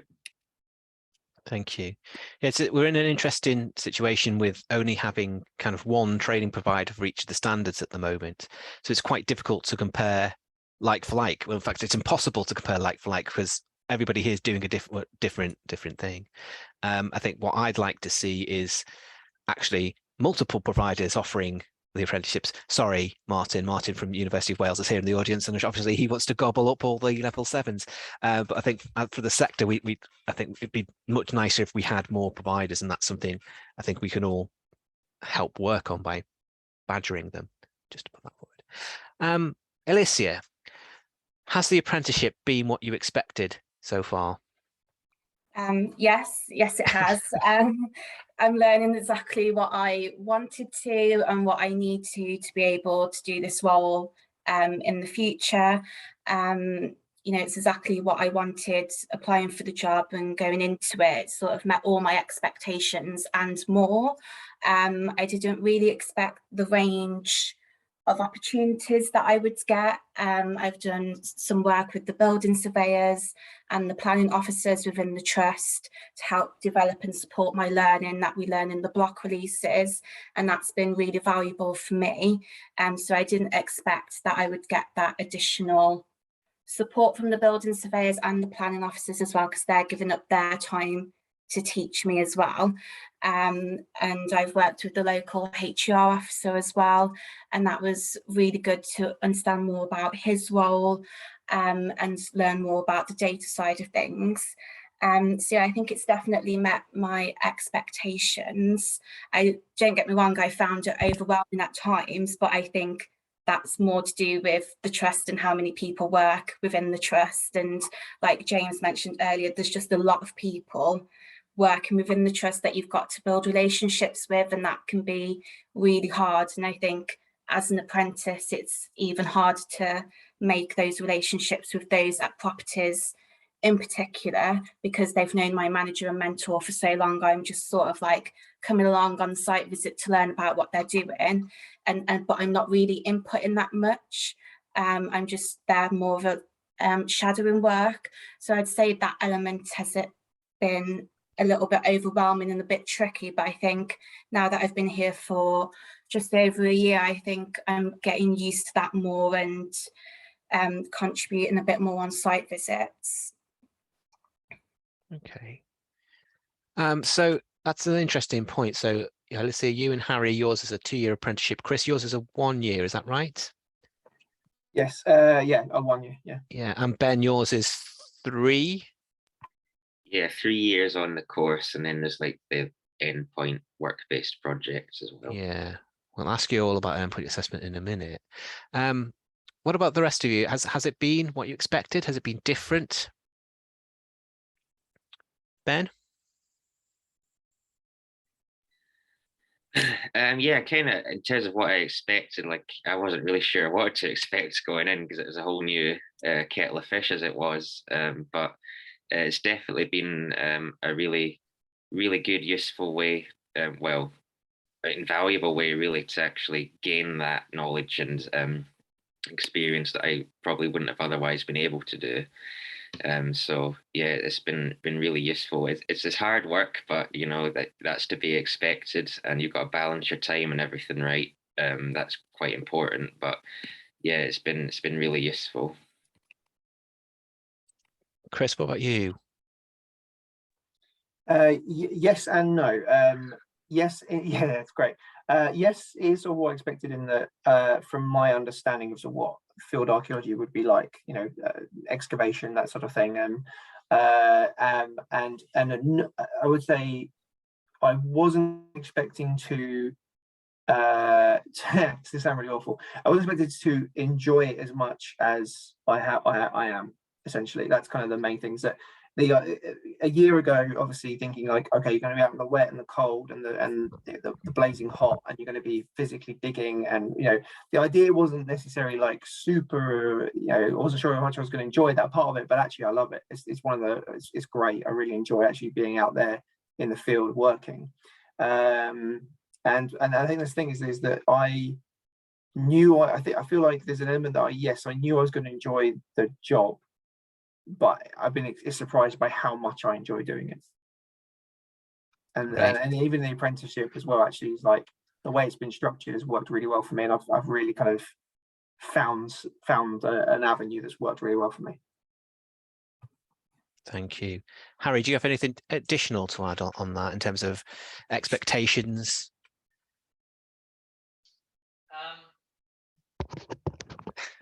Completely different from what I'd expected. However, similar to Chris, there were things that I knew that I would absolutely relish, you know, digging, pondering a section for hours, planning, all of that stuff, working with volunteers, communicating with the public, sharing the stories has been, yeah, everything I've ever wanted and more, and everything I'd hoped for in a kind of archaeological role. But the other stuff, the stuff that I couldn't plan for, and the stuff that I had no experience of in terms of planning policy, procedures, various degrees of reporting and what's involved in reporting, and you know, shutting yourself away in the archives and things like that. Again, had very little experience of that, so it was all new to me, but really exciting to learn. But again, I feel like it's early days for apprenticeships, and some of the employers are learning with the facilitators, with the providers as they go. So yeah, there are sometimes some quite clunky aspects where you're kind of navigating and figuring it out. But I think I'm quite used to problem solving and being proactive, so it hasn't been too jarring for me. Thank you. Question from the audience. I'm going to come to that at the end and ask everybody, actually. I'll keep that for now. So I mentioned earlier at the start of the thing about how these apprenticeships are assessed and that they have this endpoint assessment. So Chris, I assume that's where you're heading at the moment. Is that right? Yes, it's roughly the end of the this month, actually. Okay. I'm hoping to start that process. So I'm interested in what all of your thoughts are on endpoint assessment, whether you feel you're being prepared for it. Obviously, you're at different stages of your apprenticeship. Chris, you're coming to the end. Harry and Alicia, you're 1 year in, and Ben, you've got about 2 years left, haven't you? So yeah, I'm interested in how do you think you're being prepared for it, Chris? I'm hoping you feel you're going to be prepared for it. And also, do you think that's a good way of kind of testing your competence in terms of what the endpoint assessment is? So Chris, you first, because you're closest to it. Yeah, sure. The endpoint assessment.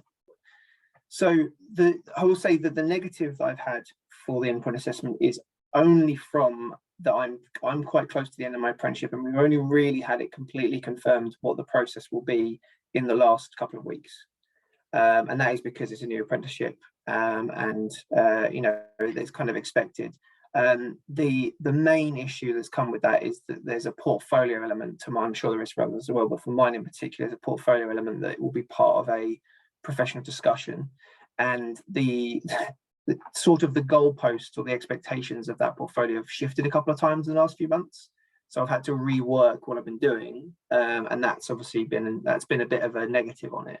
But I think what the actual endpoint assessments will be, which is a professional discussion using portfolio evidence as part of that discussion, an observation of the actual day-to-day work, or at least some sort of work I'll be doing, and then an online kind of health and safety exam, are actually very good for kind of covering everything that I've been learning from the standards, and kind of going over the broad range of skills and techniques, not skills, knowledge and behaviours, that I've actually kind of developed over the last year. Although I'm a little bit, the health and safety assessment one is kind of interesting in that I have done a health and safety, a CSCS card qualification, so that's construction site. Oh God, what is it? I can't remember the actual acronym now, but it's essentially health and safety exam. It's very, very similar to what we would do. And that would be one where I'm kind of like, if in the process of doing the apprenticeship, if I've passed this qualification, would I need to do it again at that point? But overall, I think the professional discussion, the focus of the standards there is really interesting. And then actually, yeah, the observation is really interesting. Although I'm going to be intrigued to see exactly how that's going to work with my day-to-day, and picking a feature and hoping that it's one that's going to cover the various things, like if there's actually going to be anything in it, or if it's just going to be a hole, for example. Yeah, that's interesting. I think it really is interesting because, you know, it's the first time this has ever been done with you, with Harry and Alicia, who I'll ask in a minute. There has been one instance where there has been a cohort go through. Yeah. But even that's one. So I think it's everybody's learning together on this. So it is really interesting to hear what people think, and also when you've done it, how you found it, and, you know, is there ways we can make it easier and improve it in the future. Harry and Alicia, what about you? So you're coming to the second year, so have you started talking about endpoint assessment? No, we've got a session coming up soon, I believe, to ask questions, which I'm sure me and Harry will be doing, because we don't know much about the process or the project work that we need to do for the endpoint assessment. Obviously, we have our portfolios as well, which we work on all the time and add evidence to. And I think that's a good way of assessing how much experience and knowledge we've had after the 2 years are done. But at this point in time, we don't have that much information about what the endpoint assessment is. But I do think it is a good way of assessing our knowledge. I think being at uni as well, I can sort of compare the two different assessments, and I think it's a good way to look back on the portfolio. And I think because we've actually done the work ourselves, we've been out to site, we've done all of that, I think we'll be able to talk about it a lot more clearer. And, you know, we've had mock professional discussions with the college, which will be the real thing at the endpoint assessment. And I found those really helpful because I've gone into them thinking I'm not going to be able to answer these questions, but actually I do know what I'm talking about. I have got the evidence there. It's just the way the questions are worded. I think sometimes they're worded to trick you a bit when actually you do know the answers. It's just getting over that language barrier. So that's my only experience so far with the endpoint assessment. Okay. I mean, I would say that's, again, it's an interesting one because we're all learning. I mean, that's good feedback though. If you feel that some of the questions are a bit tricky, I think the endpoint assessor organization would argue that when they do it, absolutely they're not going to be there to trick you. They're actually there to get the best out of you. So it's good feedback to have, and I think, you know, definitely pass that back to the college as well, because if they're kind of supporting you through that. Ben, I'll just move on to you. Yours is interesting because you've got to effectively have done your master's course and basically get told, yeah, you've passed that before you move into endpoint assessment. So I'd be interested in what your thoughts are on that, in terms of that you're going to be assessed for a master's and then you're going to be assessed again. What do you think about that? Yeah, so I guess for me, like that whole gateway process, as it were, is still like what, 2 to 3 years away. Yeah, and you've got, yeah, as you say, 2 different parts of the assessment. I think it's really good to be able to have that separate qualification in the masters, and in addition to the endpoint assessment. So you've got 2 separate things, both providing you with their own sort of qualification, which I guess is quite useful to have. But yeah, at this point, with it being so far away still, yeah, it's kind of just waiting to find out more about it when that comes. Okay. I'm just checking the clock. I'm conscious of time. So what I'm going to do, I'm going to ask, I'll ask couple of more questions. What would you say, I'll come to you, Chris, on this one. What would you say to your employer, your kind of manager, is the best way to get the most out of you as an apprentice? The best way to get the most out of me, I think really it's been the making sure, as I've already sort of had and said and things like that, having that mentor and having someone on site that isn't the supervisor that's busy doing, you know, everything. Having someone who is essentially a sort of a senior field technician, I suppose, if you like, that knows what they're doing, that is comfortable talking and teaching, and making sure that the apprentices know that person is available, because that has been key. But I've been very lucky in that the rest of my colleagues have also been amazing in that even now when I'm not, you know, Mike isn't really with me, hasn't been with me for a while now. I've had other people that I can talk to and get advice from, and they check in on me regularly, even though I've been with them for a year. It's been great. Thank you. Anybody else got anything, you know, how's it best to work? What kind of support do you need, I guess, from sort of employers? Anyone? You're all looking blank. You're all like, because we're all great. They don't need to worry about it. For me, I think it's a really hard, it's really hard to make provisions for that on the part of the employer, because it's one thing being really good at your job. It's another thing being a great mentor and being a great teacher. And I think, I can't remember, I think Kathy alluded to, you know, she's not a teacher. She's a line manager. And so that some of the stuff is managing people and advising people is new for her as a manager. And I found that certainly with a lot of the people I've come into contact with on my course. For the most part, it's proactive and willing. I've been really lucky that I've been able to get in instances with some really great archaeologists and professionals, and just being on my game to ask them the right questions, to wind them up and get them going, and then being a sponge ready to soak it all in, because you never know when those learning opportunities are going to come, and you need to be on your A game to make sure you make the most of them when they're there. Most of my support comes from my mentor, who is now my line manager, James. But as I said, I've been really lucky being out on digs or doing, you know, geophysical surveys or whatever it be, that there's some really, clever people with a lot of experience to kind of mine. And I think if you're going into an apprenticeship, you definitely need to be just ready to sit there, listen and mine that wealth of knowledge. But the access points to those hordes of knowledge aren't always waymarked, and it isn't always a set plan. Does that make sense, or is that way too metaphorical of a description? I think that was good. Yeah, and so yeah, I feel like I've got a lot of insight, and it's that mix as well from different people working in archaeological units or commercial archaeology, and then people for local councils and things like that. And there's those different perspectives that really add to kind of the full range of experience and skills that I've been able to practice and build upon.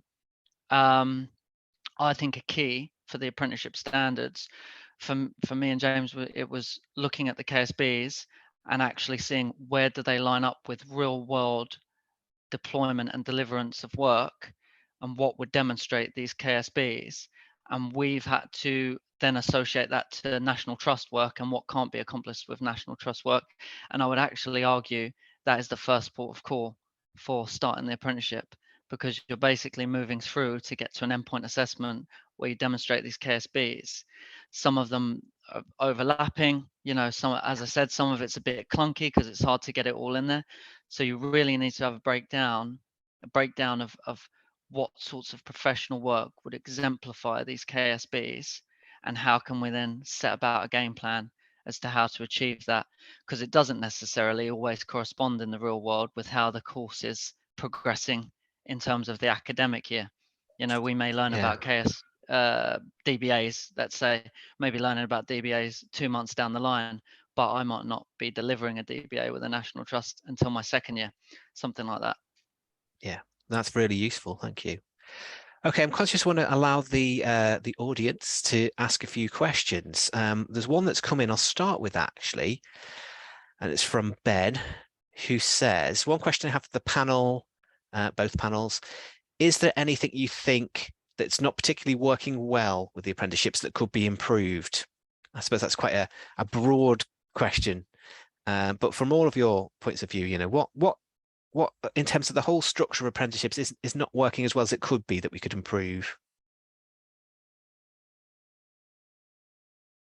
Anyone want to try and answer that one? Yeah, I think for me, it just goes back to that what I mentioned before about the endpoint assessment. For me in particular, in that and I understand why, because it's so new, that having like an understanding of the sort of the end goal much earlier, and having it be sort of clear would have been the biggest thing that I think would have been more helpful to not only myself but to the college and Albion with Kathy.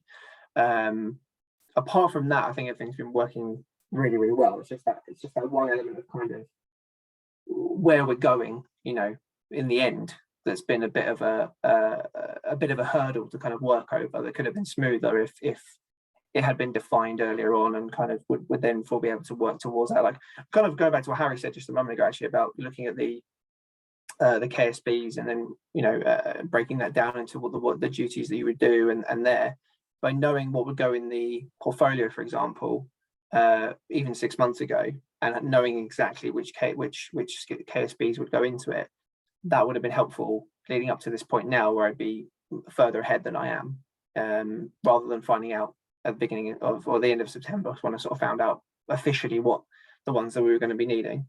That's mainly the thing, but I think that really is only because of it being such a new apprenticeship that's had the effect, rather than, I think now I've seen those that are now working with Angela, and the ones who've just started aren't going to really feel that, because they've got that information now, and they've now got the 6 months, they've got a year to have that information and it be solidified for them.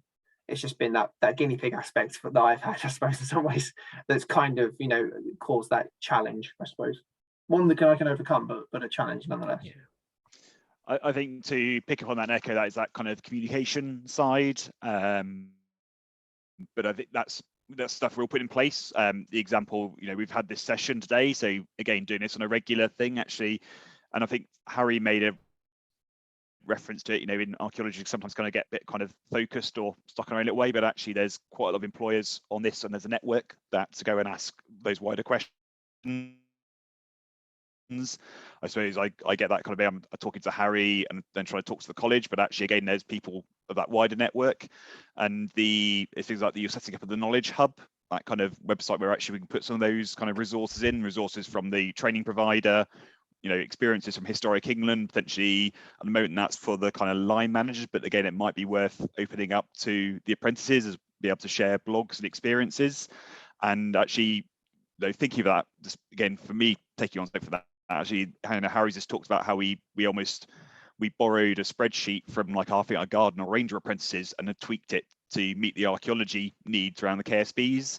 And we've been working through that. And actually, again, that's something that we could like clear out some of that data and I may again put up as a suggested template of how to map those KSBs against what's going to be delivered by college, what could be delivered off the job, and again, examples that could then be linked to the portfolio. So again, it's that network. And I think again, Harry made a mention of it, not being, you know, afraid to ask. Majority of the reason I'm in archaeology is the experiences of people supporting me through training opportunities.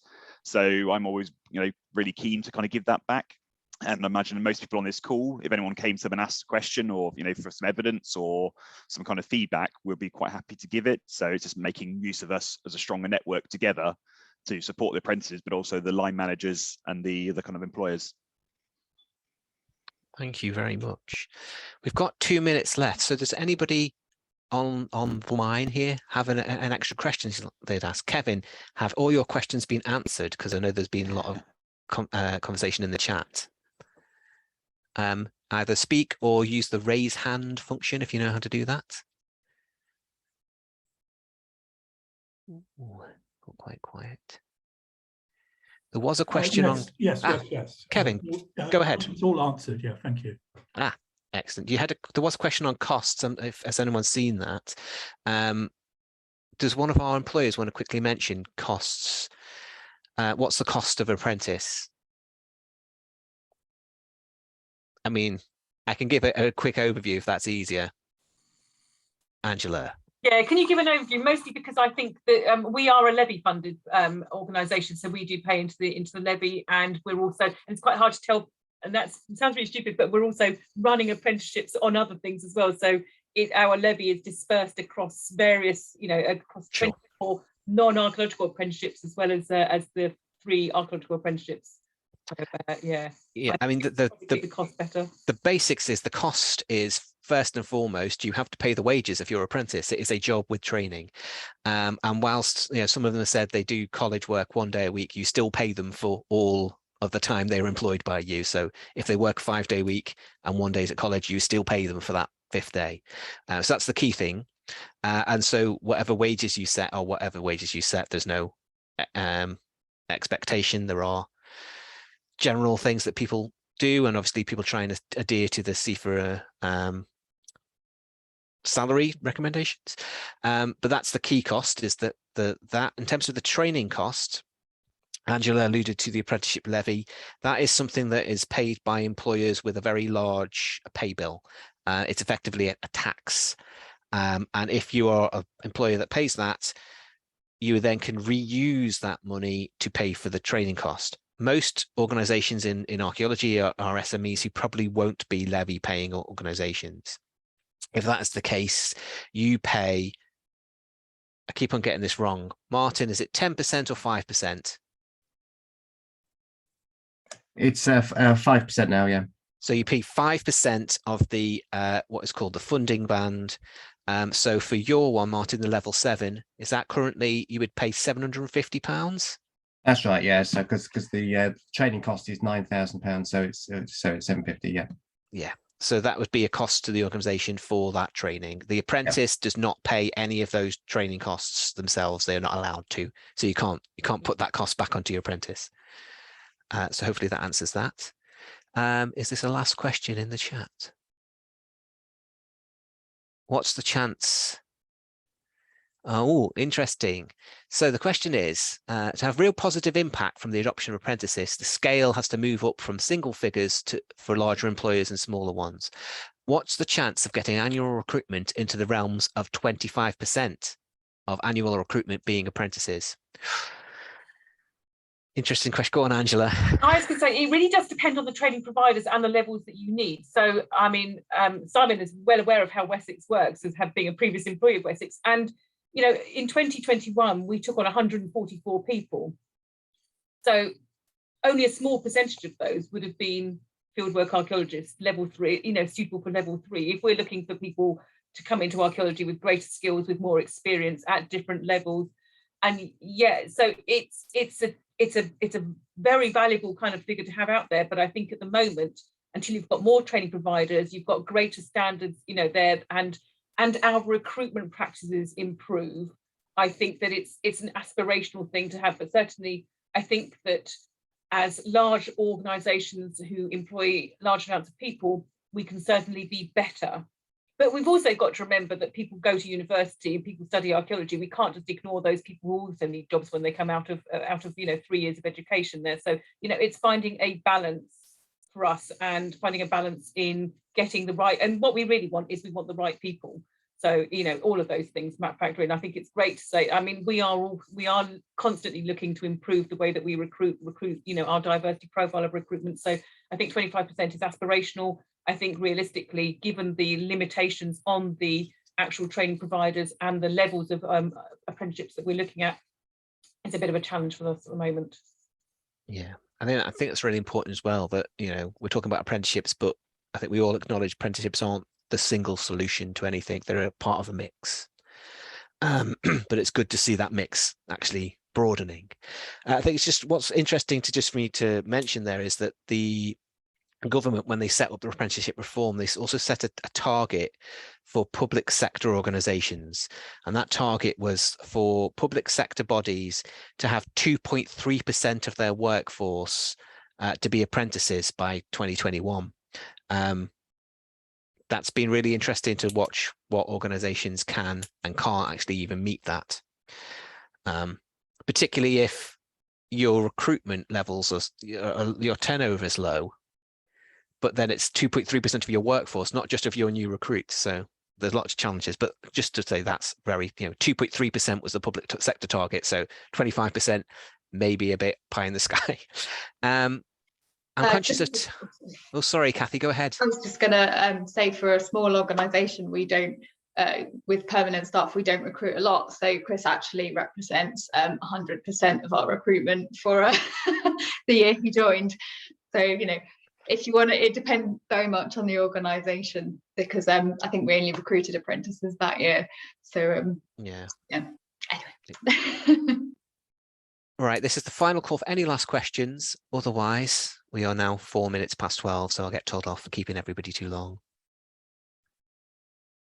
Okay, no hands up. That's excellent. Well, what I'd like to do then is say thank you very much to both our panels, Chris, Angela, James, Kathy, Harry, Alicia, Ben. That's all of you, isn't it? Yes. Thank you very much for your time and for sharing your experiences with us. Round of applause. And you can even press the round of applause button on Zoom. Look at that. Round of applause on Zoom. What I will do then is I'll call this session to a close. As I mentioned earlier, there's a session this afternoon, which includes a presentation from Martin from the University of Wales, the training provider for the level 7. So do try and join that if you're interested. Alternatively, if this has sparked an interest, feel free to contact me. I can put you in touch with other people or contact others. And thank you all for coming, and enjoy the rest of the festival, and have a lovely day. Thank you. Thank you. Bye. Thanks, everybody. Bye-bye.